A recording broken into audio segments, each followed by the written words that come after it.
Hello everyone, welcome back to Take It Simple. In today's tutorial episode I'll be helping you learn how to log into the Canva Student portal. Keep watching the video till the end to learn how, and subscribe to our channel by hitting the subscribe button. Don't forget to press the bell icon so that you'll never miss another update from us. Start by clicking open a web browser. As soon as you do that, type in www.instructure.com and press the enter.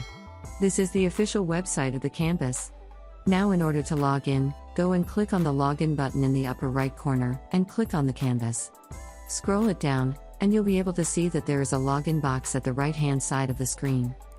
Enter your email address in the first text field that you see.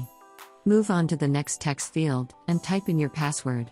To double-check your password, click on the eye icon at the right corner so that you can reveal your password and make sure you have typed in the correct password.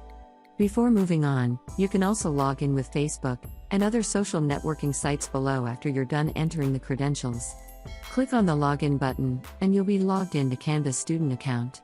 I hope you found the video useful. If you did, go ahead and give it a thumbs up.